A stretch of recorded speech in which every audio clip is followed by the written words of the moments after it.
berada di satu segmen vaksin ketuhanan bersama dengan narasumber kita ni ialah Yang Mulia Ustaz Muhammad Nashif bin Supri, pegawai UGM Pusat Dakwah Islamiah yang sudah berada di secara virtual. Kita telah pun berjaya menembusi segmen ini. Assalamualaikum Ustaz. Waalaikumsalam warahmatullahi wabarakatuh. Alhamdulillah, usaha tangga kejayaan. Kalau tadi sukar untuk kita berhubung, tetapi nyata orang kalau kita ni berkarih, berjarih, mestilah belurih. Ya, akhirnya. Jadi dengan tajuk yang kita bawakan pada pagi ini, Ustaz, jadikan Al-Quran sebagai penawar. Mungkin secara mukadimahnya kami serahkan kepada Ustaz, silakan. Terima kasih Pak Rul dan Atul. Assalamualaikum warahmatullahi wabarakatuh. Bismillahirrahmanirrahim. Alhamdulillah wassalatu wassalamu ala Rasulillah wa ala alihi wa sahbihi wa man walah wa ba'd. Alhamdulillah bertemu lagi kita ni dalam segmen vaksin ketuhanan insya-Allah. Dan hari ini saya akan menyampaikan satu tajuk yang luar biasa sekali, iaitu jadikan Al-Quran itu sebagai penawar penyakit rohani dan jasmani.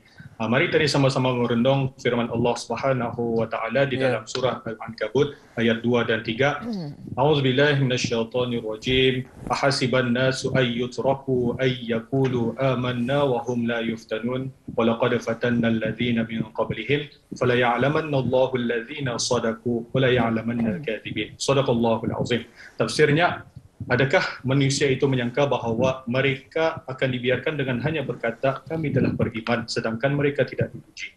Dan demi sesungguhnya kami telah menguji orang-orang yang sebelum mereka, maka sesungguhnya Allah Subhanahu wa taala mengetahui orang-orang yang benar-benar beriman dan sesungguhnya Ia mengetahui orang-orang yang berdusta.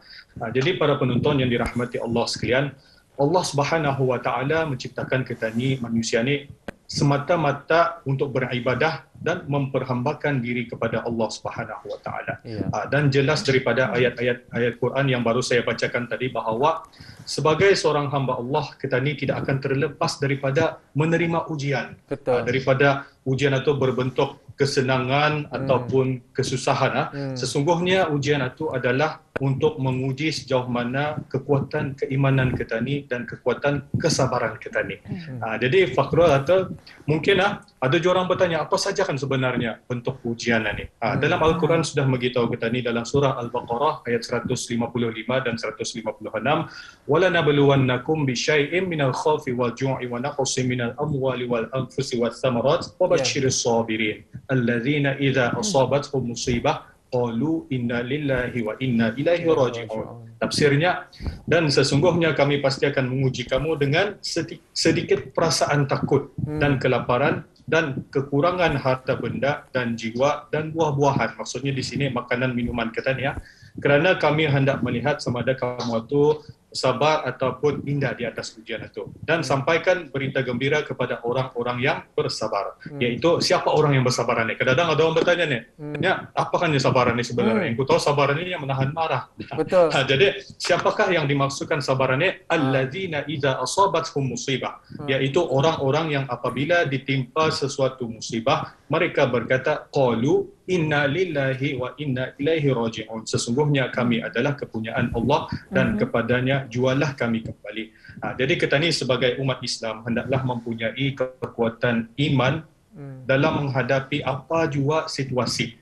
Contohnya Fakrul atau sekarang ni kita ni dilanda ujian pandemik COVID-19.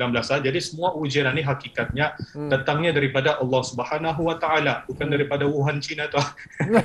Dan ada orang menyalahkan COVID-19 ini Wuhan China punya pasal puncak Amerika tahap petang.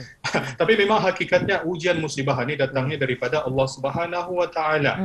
Jadi kita ni haruslah menghadapi ujian ini dengan penuh ketabahan, penuh ketenangan, dan yang paling utama sekali, kita ni harus banyak bersabar. Kerana orang yang bersabar ini adalah di antara orang yang dicintai oleh Allah Subhanahu wa taala.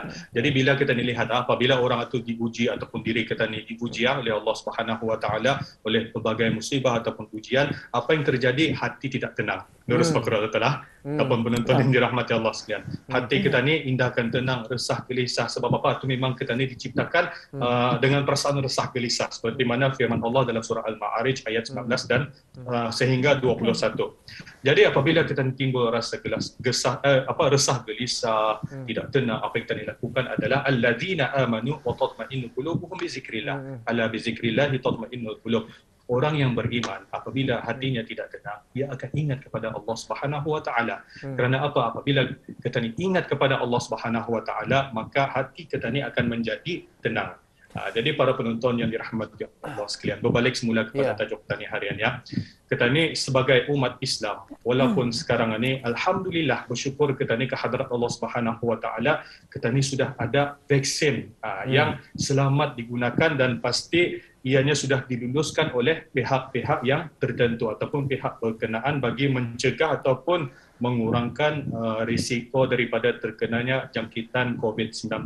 Tapi kita ni jangan lupa juga tuan-tuan. Kita ni jangan lupa juga bahawa kita ni sudah ada vaksin ketuhanan yang memang sudah lama disediakan oleh Allah Subhanahu wa taala dan ianya sudah ada di dalam tangan kita ni.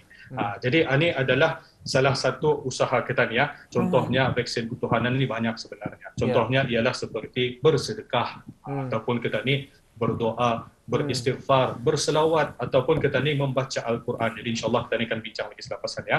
Jadi ini adalah salah satu usaha kita ni untuk memohon pertolongan dan perlindungan daripada Allah Subhanahu wa taala. Apabila kita ni sudah berusaha dan diserahkan wa ufawwidu amri ila Allah, dan aku menyerahkan urusanku kepada Allah Subhanahu wa taala. Wallahu a'lam. Dalam arti kata apabila kita memperkatakan tentang vaksin ini, kalau dinamakan vaksin ini ialah untuk menguatkan immunity dalam badan kita ni, dan apabila kita ni memperkatakan tentang vaksin ketuhanan, ia lebih menguatkan diri kita ni supaya lebih tahan dengan dugaan dan tahan dengan cobaan dan sebagainya.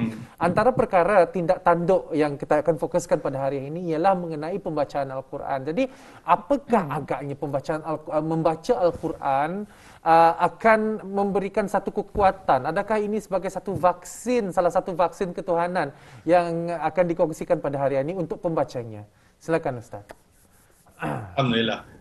Terima kasih Fakrul. Alhamdulillah, Allahumma salli ala Muhammad. Banyak sebenarnya kalau kita ni membaca Al-Quran, banyak sebenarnya hikmah dan fadilatnya. Dan di antaranya Al-Quran ini boleh dijadikan sebagai satu penawar bagi segala penyakit. Sebagaimana firman Allah Subhanahu wa taala di dalam surah Al-Isra ayat 82, wa nunazzilu minal Qur'ani ma huwa shifaa'un wa rahmatul lil mu'minin. Dan kami menurunkan daripada Al-Quran itu suatu penawar bagi penyakit rohani dan penyakit jasmani, dan rahmat bagi orang-orang yang beriman.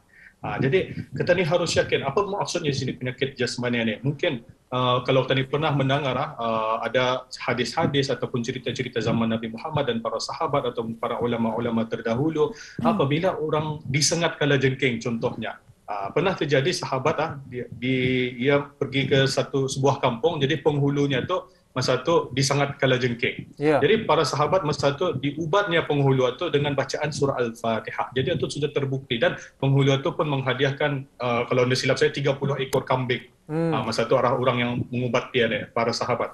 Jadi ataupun contoh yang lain lagi, kalau penyakit rohani, kalau hati rasa tidak nyaman, rasa gelisah, kan masa ni kita ni menghadapi situasi pandemik COVID-19 ni, kadang-kadang kan keluar rumah pun kapral Allah kamang bulu ni orang memikir ramai kena resah gelisah ataupun jiwa kita ni tidak tenang, fikiran kita ni kusut dan sebagainya.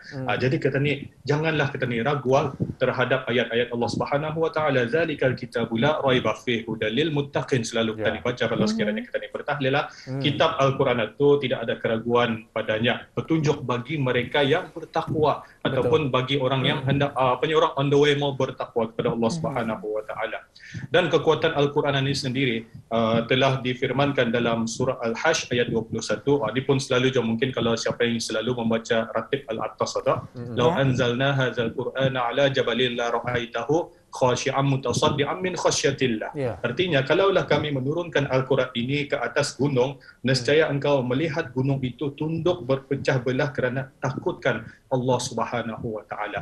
Kita ni lihat, andai kata di sini gunung itu pun sudah bersifat besar, lepas itu kuat pasal diciptakan daripada batu, boleh pecah boleh jadi lembut disebabkan oleh Al-Quran, kitab Allah Subhanahu Wa Taala. Apalagi hati kita ni ya. Kalau sekiranya hati kita ni yang damit, lembut ni, COVID-19 virus yang kita ni nampak benar-benar, kalau sekiranya kita ni yakin dengan kalamullah ni, insya-Allah ia akan pasti menjadi penawar untuk penyakit kita ni rohani dan jasmani. Tapi Ustaz ada dalam perambahan bah. Nya hati macam hati batu. Macam mana tu Ustaz? Bolehkah dipecahkan? Bolehkah dipecahkan? Atau maksudnya tapi jangan dipecah banar. Kalau dipecah banar keripas tu ujungnya karang. Masya Allah. Ya, pernah ada seorang, pernah saya baca satu cerita. Ini seorang orang yang jiwanya resah gelisah dan hatinya memang keras. Pada satu ketika ia berjumpa dengan Abdullah ibnu Mas'ud. Dia minta macam orang kata ni minta nasihat lah, macam mana supaya hatinya ni tenang, indah karas, minta pendapat. Jadi apa kata Abdullah ibnu Mas'ud? Katanya baca Al-Quran, bukan saya dibaca, kita ni dengar Al-Quran. Lagipun kalau tadi mendengar Al-Quran, wa izal Al-Quran fastami'u lahu wa ansitu la'allakum turhamun. Dan apabila kita ni mendengar orang membaca Al-Quran, kita ni dengar dan diam, kita ni akan dapat pahala. Seterusnya apa lagi kata Abdullah ibnu Mas'ud, selain daripada baca, dengar, lepas itu datang tempat orang yang ramai mengaji. Tapi masalahnya kita ni masjid surau tutup kan. Jadi majlis ilmu maksudnya kan. Ini macam kita ni mendengar masa kita ni mendengar wawancara virtual di Rampai Pagi ini pun sudah kiranya majlis ilmu secara virtual ni. Apa-apa pun. Lurus. Walaupun masjid tutup apa-apa YouTube pun boleh je. Sebenarnya. Lurus. Jadi Ustaz, salah satu yang paling penting adalah jadi Ustaz sampai di sini saja yang penting adalah tadi bersama. Sebenarnya kan banyak kan dibincangkan. Tapi masa itu terlalu sangat-sangat cemburunya. Macam nyatanya insya-Allah nanti lagi kalau ada masa. Insya-Allah tu Ustaz Ya. Baik Ustaz, terima kasih banyak pembicaraannya dengan penjelasan yang diberikan pada hari ini. Jadikan Al-Quran sebagai penawar. Semoga ianya dapat memberikan manfaat kepada masyarakat kita dan penonton di Rampai Pagi. Kita jumpa lagi Ustaz. Assalamualaikum. Waalaikumsalam warahmatullahi wabarakatuh.